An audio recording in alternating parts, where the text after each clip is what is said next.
एक ऐसा सन्यासी जो अपने वैराग्य, ज्ञान, विवेक, ध्यान, साधना की सुगंध से प्राणी मात्र को आत्मानंद की अनुभूति करा रहा है।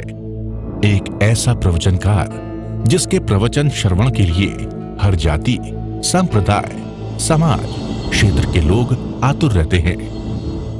एक ऐसा आत्मार्थी संत जो श्रमण संस्कृति की लौ को भौतिकता की चकाचौंध में भी निरंतर प्रज्वलित रखने हेतु संकल्पित है।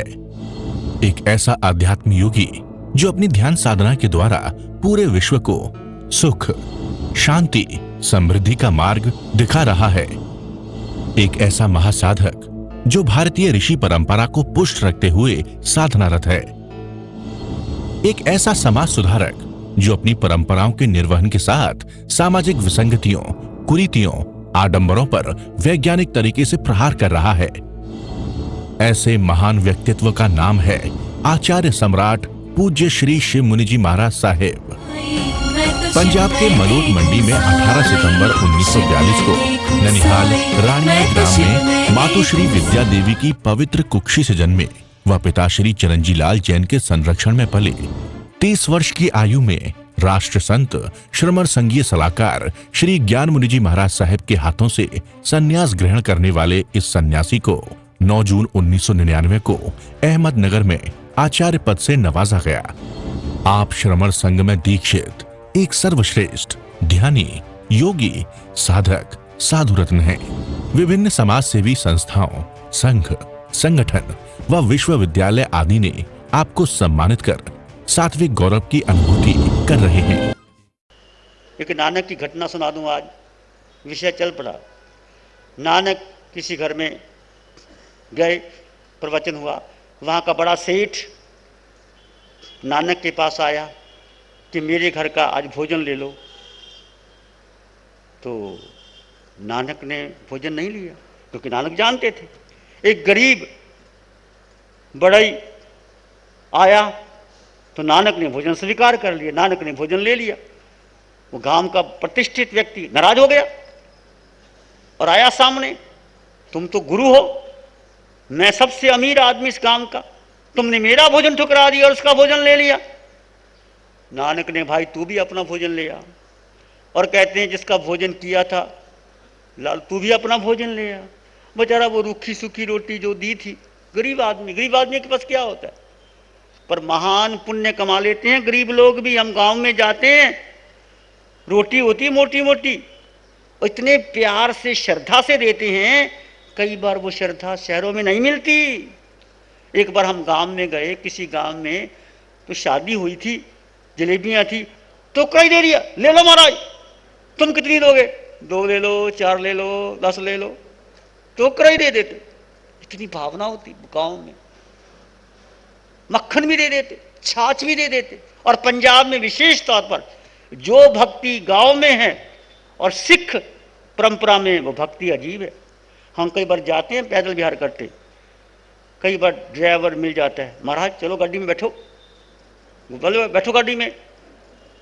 तो हम तो कहते हैं गाड़ी में, अच्छा स्कूटर पे उतरते हैं, 50 रुपए का नोट दे जाते हैं, लो चाय पानी पी लेना, छक लेना, चाय पानी छक लेना। वहाँ क्या कहते, छको, प्रसादा छको। भोजन को बोलते प्रसादा, छकने का मतलब खाना, छको प्रसादा छको। और किसी गुरुद्वारे में चले जाओ, लंगर लगता है। और नानक ने लंगर कैसे शुरू हुआ? नानक के पिता ने 20 रुपए दिए थे, बेटा मीठा भोजन लाना। और गया नानक, बच्चा था। बचपन में करुणा होती है, जो संत होता है बचपन में करुणा होती है। जिसके मन में विनय नहीं, करुणा नहीं, वो कितना बड़ा संत हो जाए, कुछ नहीं हो सकता उसके जीवन में। तो गया बाजार में, संत भूखे थे, संतों ने कहा भोजन नहीं। तो नानक ने क्या किया, 20 रुपए का रस्ट ला करके सबको भोजन करवा दिया। और घर में आया तो कुछ लाया ही नहीं। तो पिता ने कहा, कालू मेहता नाम था पिता का, तो भाई तो लाया कुछ नहीं, 20 रुपए दिए थे। नानक कहते, पिताजी आपने कहा था मीठा भोजन करना, इससे बड़ा मीठा भोजन क्या होता, संत भूखे थे, सबको भोजन करा दिया मैंने। पिता ने कहा, ये सुधरेगा नहीं।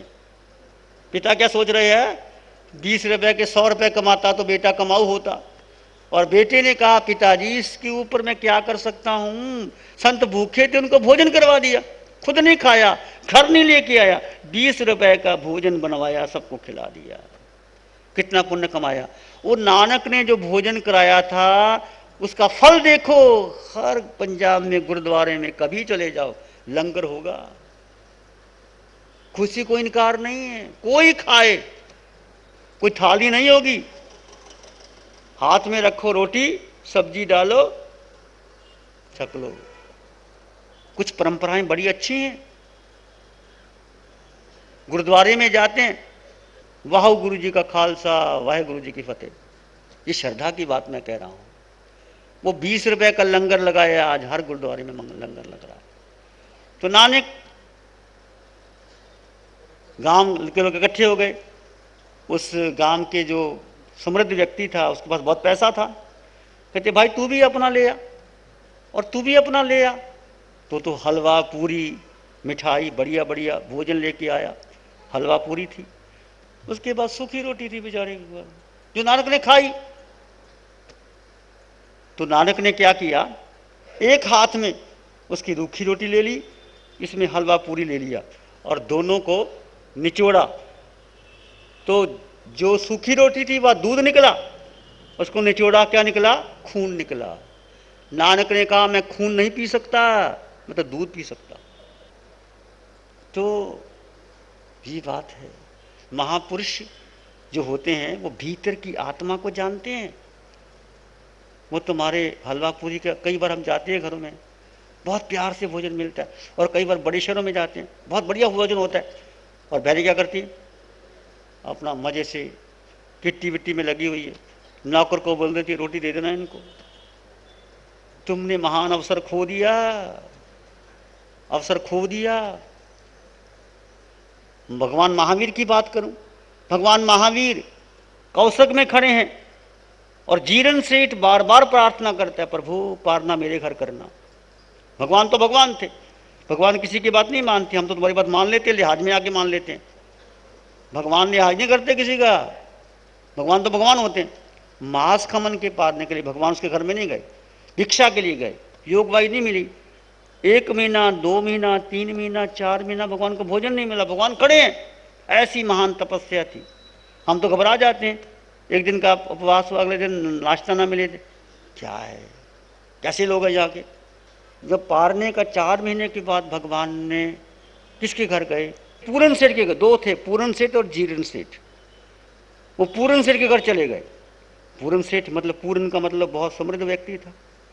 जब भगवान गए, भगवान पारना लेने आए हो, तो उसने क्या कहा, खुद पारना नहीं दिया, दासी को बोल दिया ये आए इनको दे देना, खुद नहीं गया। और जब पारना भगवान को लिया तो देवधुन भी बची, अहोदानम श्रेष्ठ दानम महादानम, वर्षा हुई, सुनिए कि वर्षा हुई। उधर से जीरन सेठ को पता लगा कि भगवान का पारना तो हो गया। ओहो, मैं ऐसे ही रह गया, हतभाग्य रह गया। कहते हैं शास्त्रकार कि थोड़ी देर तक यदि वो धुंध भी ना बजती, उस जीरन सेठ को केवल ज्ञान हो जाता, केवल ज्ञान।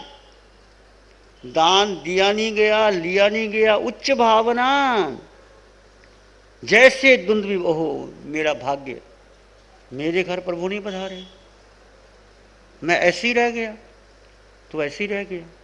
तो कहते हैं कि थोड़ी देर के लिए, थोड़ा समय, यदि वो गंध भी ना बहती, उनको इतनी उच्च भाव थी उसकी कि प्रभु हमारे घर पधारेंगे, प्रभु हमारे घर पारना करेंगे, बेनती करता, भगवान नहीं गए। उसने कितना पुण्य कमा, केवल ज्ञान को छू लिया, छूने वाला था, और उसने भगवान पधारे तो आहार नहीं दिया। क्या लाभ मिला उसको, जो सोने की वर्षा की मिल गया, बाकी कुछ नहीं मिला, नहीं तो महान कर्म निजदा कर सकता था। तो कहने का अर्थ, कोई भी संत तुम्हारे घर में आए, शुद्ध भाव से लेके जाओ, वंदन करो, लेने जाओ, आहार पानी दो, विनय से बैठो, बात करो, छोड़ने जाओ, कोई कृपा चाहिए, तुम अनंत पुण्य कमा लेते हो। दान देना और लेना, ना भी दो और कोई पास में खड़ा है वो कहता धन है ये दे रहा है, मेरे पास नहीं देने का, बराबर का पुण्य वो कमा लेता है। जैसे यहां समोसरण लगा, भगवान का समोसरण, मेरा नहीं, धर्म का है। मान लीजिए कोई आदमी नहीं पैसा दे सकता, सेवा ही कर रहा है, झाड़ू ही लगा रहा है, तो क्या वो कम नजरा कर रहा है? कम पुण्य कमा रहा है? वो भी कमा रहा है। उसके मन में ये भाव आता है, काश मेरे पास पैसे होते तो मैं भी देता, मेरे पास पैसे नहीं है, चलो मैं तन से सेवा करता हूं। वो बहुत बड़ी बात है। तन से, मन से, धन से, धन ना भी हो, तन और मन तो तुम्हारे पास है, 24 घंटे रहता है, उससे अनंत सेवा कर सकते हो। तो भगवान की वाणी सुनना, सुनाना, अनुभव करना, आत्मसात करना। तो मैं बात कह रहा था, भगवान महावीर की जो भेद ज्ञान की साधना है वो सारे संघर्षों को दूर कर देती है। तुम आत्मा हो, तुम देह नहीं हो, करने वाली शरीर है। ये बहन तप कर रही है, अनंत कर्मों की निजरा कर लेती है यदि वो भेद ज्ञान से करती है। शरीर से तप हो रहा है, मैं आत्मा दृष्टा भाव में, और यदि कहे मैं तप कर रही हूं तो वो पुण्य तो कमाएगी पर निजरा नहीं होगी। ये कला है महावीर की कि धन है इस शरीर के द्वारा मुझे तप करने का अवसर मिला। ये तप शरीर कर रहा है, ये तप समायक तुम कर रहे हो, आत्मा समायक नहीं करती। आत्मा मांस खमन भी नहीं करती, करती है मांस खमन आत्मा, शरीर करता है। और शरीर अलग है और आत्मा अलग है। शरीर को तुम समझो, करना कराना अनुमोदना शरीर का काम है, और आत्मा दृष्टा भाव है। उस दृष्टा भाव से रहो तो कर्मों का बंध नहीं होगा, परिवार में संघर्ष नहीं होगा। सब में आत्मा, मुझ में आत्मा, आप में आत्मा, सब में आत्मा, कोई छोटा बड़ा है ही नहीं। तो प्रभु महावीर ने गौतम को उतना ही प्रेम दिया जितना गोशालक को दिया, जो गोशालक विरोध में खड़ा था। चंड कौशिक ने दसा, प्रभु ने उपदेश दिया, बुद्ध बुद्ध चंड कौशिया। एक वाक्य से चंड कौशिक बदल गया, जाति समन ज्ञान हो गया। फिर वो विश्व की धारा जो बह रही थी बॉम्बे में चली गई, वापस नहीं उठा। जैसे बारिश की रिमझिम बरसने लगी, ऐसे गुरुवर की वाणी भी झरने लगी। ध्यान करेंगे, आंखें बंद, मन वचन काया शांत, शरीर शांत, विचार शांत, सृष्टि शांत, वातावरण शांत, हर दिशा हर किनारा शांत शांत शांत। सिर के सिरे से पांव के अंगूठे तक अपने भीतर शुद्ध चेतना का एहसास कीजिए। तुम केवल आत्मा, आत्मा हो।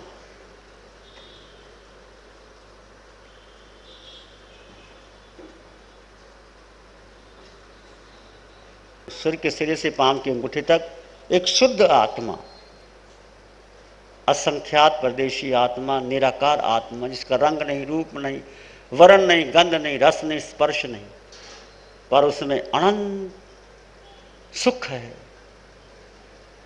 अनंत ज्ञान है, अनंत शक्ति है उस आत्मा में।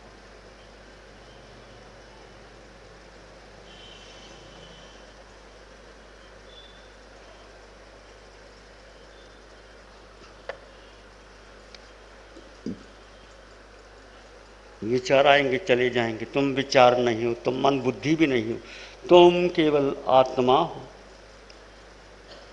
अनंत सुख से संपन्न परिपूर्ण आत्म तत्व तुम हो, उसका एहसास कीजिए।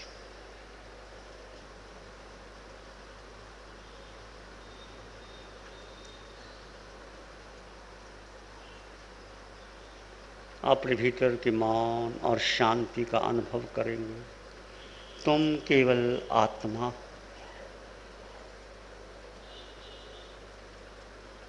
शांति, समृद्धि, सुख भीतर है, बाहर नहीं।